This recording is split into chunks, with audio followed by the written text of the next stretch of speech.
Good morning, everyone. Kate Borer and Fiona Pearman joining you for this week's Facebook Live, where we're going to talk a little bit around seeking permission. And this ties into our conversation last week around expectations of ourselves, expectations of others, Fee. Yeah, I think permission is a really interesting one, and it often comes with our idea that someone has authority regarding what's acceptable, what's okay, what's not okay to do. And we're often trying to tap into that. It can be a little bit of that good girl thing, behaving well, seeking to do the right thing. And sometimes that might be necessary, but oftentimes there's a whole lot of assumptions around who has authority, whether I have agency, whether I can do things. And when we get caught in a dynamic of seeking permission when it's not really needed, we often end up doing a whole lot less than we potentially could.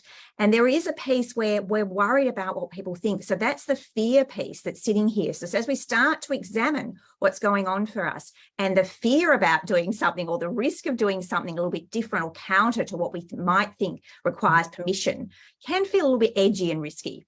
Yeah, I think as you're talking about that, when we are seeking permission, sometimes it can send a signal to our leaders that we don't have the confidence to make the decision ourselves, right? So sometimes when we're doing it out of concern or out of a lack of clarity, and this comes back to get clear, make decisions, if you're not clear about where your authority line sits, what you're allowed to say yes to and what you maybe need to check. I know in my days in senior finance, I had a really good sense. I made it a priority early to build relationship with my boss, to know how they thought so that I could make decisions comfortably, knowing that they were aligned with his perspective.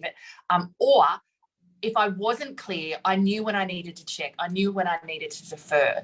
And so I think this is a really important thing to get clarity over, and explicit clarity. I think what can get challenging here is the assumptions we're making.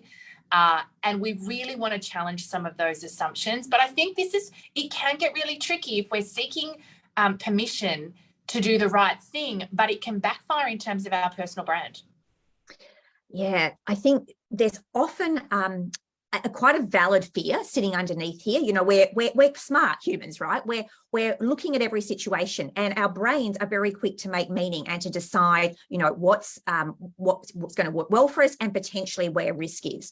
So as we start to unpack this one, it can be often that we're caught by something that's really a bit of that old story. Maybe something went wrong before, or in the past we got slammed for something that we thought we had permission to do and it didn't go well. And it comes back to your point about clarity. So there's a really lovely opportunity here to test things and to start to look at where can I do things that aren't super big, but perhaps I've got some old stories around whether permission is required. And there's definitely a piece of confidence here.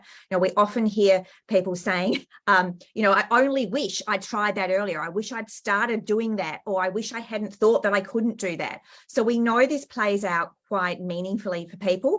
And our encouragement is look for the places where maybe an old story of permission is holding you back, and you have an opportunity to test, to try something different, to take an act of confidence and to do something differently. Yeah, I think it's that calibration of that old saying, right? Better to seek forgiveness than beg for permission.